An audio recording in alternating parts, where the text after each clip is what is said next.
Chers amis, bonjour. Quelques mots avant Shabbat et aussi avant Yom Tov de Shavuot, puisque dimanche soir c'est la fête de Shavuot. Alors Shavuot, c'est le temps du don de la Torah. On reçoit encore symboliquement la Torah chaque année, comme on l'a reçue il y a 3300 ans et un peu plus, au Mont Sinaï. Eh bien, on se prépare à recevoir cette Torah. Qu'est-ce que ça veut dire recevoir la Torah? On va essayer d'expliquer un petit peu. Mais d'abord, le mot Shavuot, d'où vient-il? Le mot Shavuot, il vient du mot Shavua, qui veut dire semaine, parce qu'en fait, on compte 7 semaines à partir du lendemain du premier jour de Pessah. Après avoir passé le premier jour de Pessah, on commence à compter dès le lendemain ce qu'on appelle le Homer. Et pendant 49 jours, on va compter jour après jour et semaine après semaine. Donc 7 semaines, 7 x 7, 49, 7 semaines où on compte le Homer. Le Homer étant, faisant référence à cette offrande qui était faite dans le Beth Amikdash, juste après Pessah, où on commençait à amener les nouvelles récoltes, en particulier on amenait une récolte d'orge, qui étaient les premières récoltes qui venaient. C'était pour fêter les premières moissons. Mais le 50e jour qui vient après ces 49, c'est le jour donc de Shavuot. Et à tel point que même dans la halakha, il faut compter 49 et le 50e va devenir le jour de Yom Tov. Jusqu'à aujourd'hui, d'ailleurs beaucoup de poskim, le rabbi Lubavitch a insisté là-dessus, que si on est amené à par exemple changer de continent et passer la ligne de changement de jour, et qu'on est amené à compter finalement un jour plus tôt que les autres, parce qu'on aura voyagé par exemple depuis l'Asie jusqu'en Amérique, eh bien, finalement, on arrivera, alors que les autres compteront peut-être le 30e jour de Homer, nous, comme on aura compté le 30e jour déjà la veille quand on était au Japon, mais qu'on arrive maintenant à Los Angeles, eh bien, et le soir, eh bien, pour les gens, ce sera le 30e jour, mais pour nous, ce sera, qui avons voyagé, ce sera le 31e jour. Il y aura un jour de décalage. Et ce jour de décalage, il va pas simplement changer par rapport aux autres le compte du Homer, mais il va changer même le jour de Yom Tov. C'est-à-dire que le 50e jour, après avoir commencé à compter le Homer, c'est le jour de Shavuot. À tel point qu'il faudra faire attention à respecter les lois de Yom Tov ce jour-là. Théoriquement, on essaye d'éviter justement ce changement de jour, surtout dans un certain sens. Enfin, il y a des précautions pour éviter de tomber dans cette situation qui risquerait de nous décaler. Mais le point ici est de comprendre pourquoi c'est si important que Shavuot tombe le jour du 50e jour du Homer. Ça aurait pu être à un autre moment, puisque ça aurait dû être fixé comme étant ben voilà, tous les ans le 6 Sivan. En fait, c'est pas tous les ans le 6 Sivan, même le don de la Torah, d'après les sages, ça a été peut-être le 7 Sivan, ça a été décalé par Moshe Rabbeinu. Donc la fête de Shavuot, au fond, elle tourne autour de ce nombre de 50. C'est quelque chose qui est fondamental. Alors, qu'est-ce que le nombre 50? Ben, le nombre 50, il est un peu comme le nombre 8. Pourquoi? Parce que le nombre 8, il vient après le nombre 7, évidemment. Mais 7, c'est la base du temps. On compte les jours en base 7, en 7 jours, comme on le voit dans Bereshit. Dieu a créé le monde en 6 jours et se repose le 7e jour. Mais après, on ne voit pas le 8e jour. Le 8e jour, bah, ça recommence le premier jour dans la semaine. Le premier jour, c'est dimanche, et le 7e jour, c'est Shabbat. Et bien, le 8e jour, c'est pas un 8e jour, c'est un premier jour de la nouvelle semaine.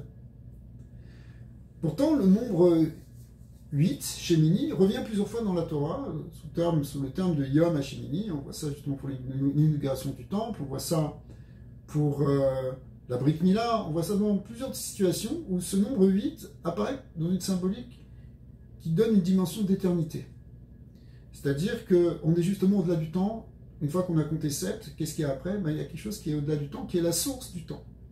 Le temps est une création autant que l'espace. Et le nombre 8 représente ce retour dans l'éternité, ou ce dévoilement de l'éternité dans notre monde.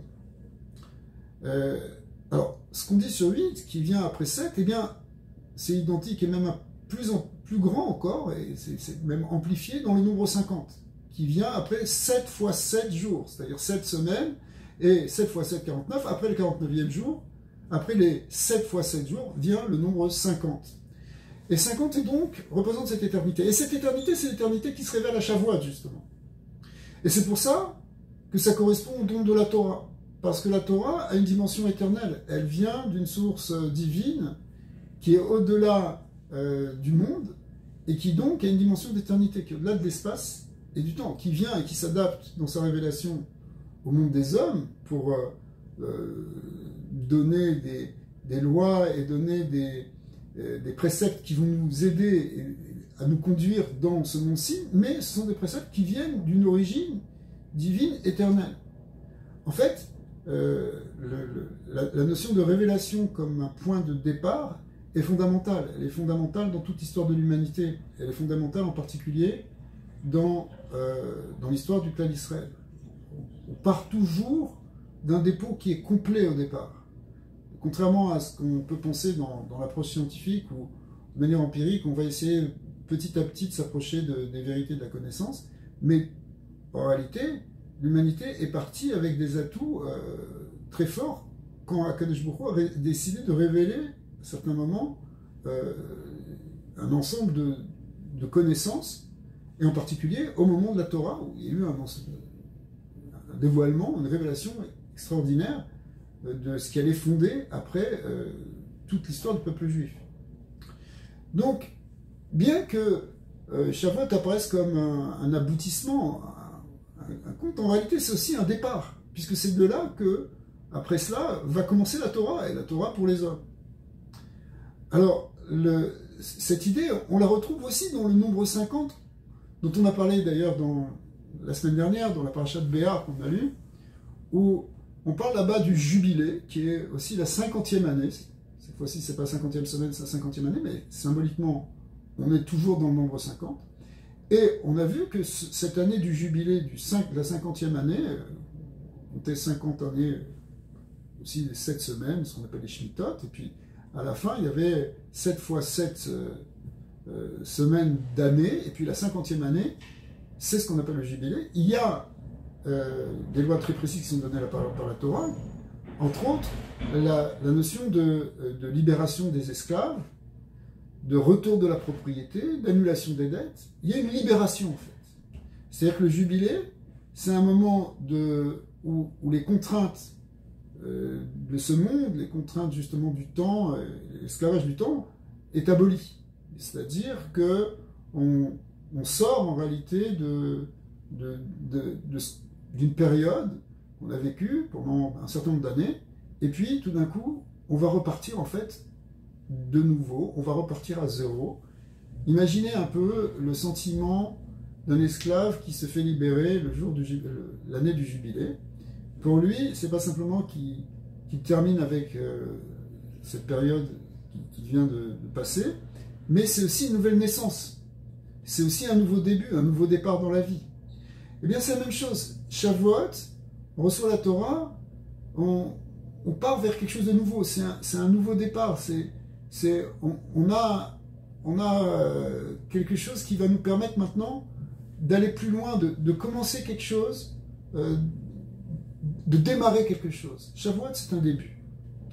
Alors, ce qu'on attend aussi avec le Mashiach, les Chachamim nous disent que ce qu'on a vécu au moment de Matan Torah, cette révélation, on va la revivre d'une manière ou d'une autre pendant l'époque messianique avec le Mashiach. C'est-à-dire que Mashiach, c'est pas simplement l'aboutissement et la libération de l'exil, mais le fait que c'est une libération de l'exil, c'est un point de départ vers quelque chose d'autre. De même que Matan Torah était le point de départ, c'était si vous voulez, c'est la fin, pas simplement des 7 semaines, mais c'était la fin de tout l'esclavage d'Égypte.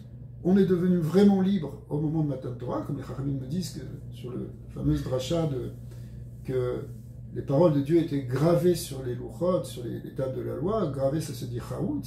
Ils me disent, tu peux lire chaout, mais tu peux lire aussi cherout, qui veut dire liberté. C'est-à-dire que c'était vraiment la libération et le départ vers quelque chose de nouveau. Eh bien, Mashiach, ça va être la même chose. C'est la libération par rapport à l'exil, et en même temps, c'est le début bien, d'une nouvelle ère.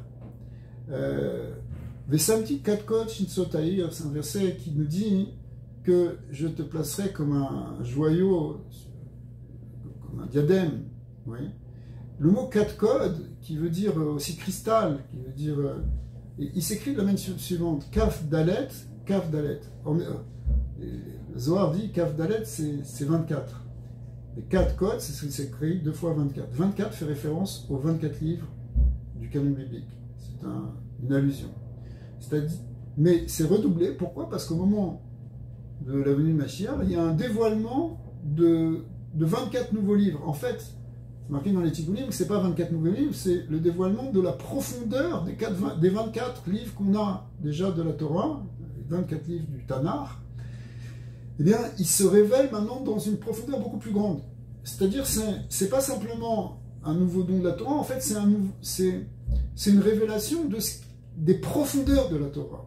C'est ça l'idée de Mashiach, c'est l'accession à une connaissance ésotérique, une connaissance profonde, pnimi, ce qu'on appelle pnimi, c'est-à-dire intérieure de la Torah.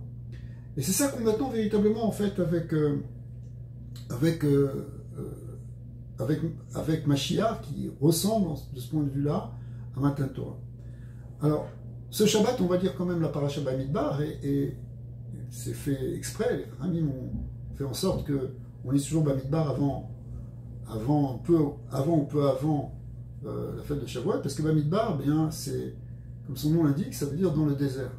Et effectivement, c'est dans le Bamidbar Sinaï, dans le désert du Sinaï qui a été donné à la Torah, mais l'insistance sur cette idée de désert, c'est que si on veut recevoir, il faut passer par cet état de désert. Alors, l'état de désert, il peut être inquiétant, parce que c'est un vide, il n'y a plus de repères, il n'y a plus de structure dans le désert. On est complètement livré aux forces de la nature, aux forces même éventuellement du chaos. Mais ça, cette idée, on la retrouve aussi dans l'image qui est donnée par les prophètes de la Géoula, où la Géoula est comparée à une smicha, c'est-à-dire une croissance végétale, et la pousse d'une graine qui sort de terre et qui représente eh bien, la Géoula, c'est-à-dire l'exil, c'est ce qui est sous la terre, et puis lorsque ça apparaît au jour, ça représente eh bien, la délivrance, la Géoula. Tsemar David Avdecha, l'idée de Tsemar, de Smichat Hayeshua. Tout ça, ce sont des termes qui viennent nous dire que les choses vont apparaître comme une graine. Mais comme c'est très connu, cette graine, avant de faire sortir que le germe pousse, eh bien, elle se désagrège. Elle passe justement par une phase de dissolution dans laquelle elle se dissout. Elle semble même disparaître, mais c'est de cette disparition que va naître finalement, après ce germe de résurrection, qui va et qui pousse. Eh bien, c'est un peu ce qu'on est en train de vivre actuellement. C'est même beaucoup ce qu'on est en train de vivre actuellement. On voit une dissolution de beaucoup de choses dans le monde. Les repères semblent nous échapper partout. Les problèmes qu'on peut connaître partout dans le monde. On sait aussi que Amalek, il attaque avant la Géoula, dans l'histoire biblique. L'attaque d'Amalek qui a été faite contre le Béni Israël, c'était juste avant Matan Torah. C'est après de l'endroit où a attaqué Amalek, les Rephidim, eh bien, ils sont partis au Har Sinaï. C'est-à-dire, c'est juste avant cette révélation, on passe par des forces très négatives qui essayent de nous détruire et qui détruisent d'une certaine manière, en fait, toute notre solidité sur laquelle on pouvait sembler compter. Et on est obligé finalement de se tourner vers le haut. Et le fait qu'on se tourne vers le haut et qu'on veuille justement, qu'on ait ce désir de passer à autre chose, de sortir de cet exil, c'est ça qui fait qu'on sort et qu'on arrive à la Géoula. Donc c'est une des raisons pour laquelle on lit Bamidbar avant, c'est-à-dire pour se préparer à ça, pour avoir cette expérience et se dire non, on veut autre chose. La veillée de Shavuot qu'on va faire aussi donc, dimanche soir, c'est une veillée dans laquelle on lit des textes et dans laquelle on exprime notre désir de recevoir la Torah à nouveau, à un niveau personnel, à un niveau communautaire, mais en fait, c'est ça qu'on expire, c'est ça qu'on exprime. On exprime le désir de recevoir la Torah, le désir de passer à autre chose, le désir d'avoir un nouveau commencement. À Bezat Hashem, on va la voir. Le lendemain, on va finalement, après cette veillée, on écoute les 10 commandements avec beaucoup d'attention. Et on ne doit pas les écouter tout seul, il faut amener tout le monde. Hein. Le rabbi a dit il faut amener la femme, les enfants, même les bébés dans leur poussette qui viennent écouter le son de la Torah, comme pour revivre d'une certaine manière l'expérience du Sinaï où tout le monde était présent.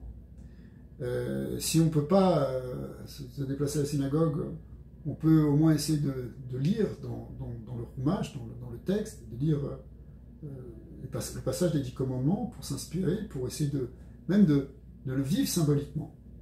Alors en tout cas, on souhaite à tous un bon Shabbat et une bonne fête de Shavuot, et que Bezat Hashem, qu'Akadosh Baruch Hu, il envoie la Géoula en ce 50e jour, qu'il nous envoie le grand jubilé, qu'on puisse voir Mashiach, Amen, Shabbat Shalom.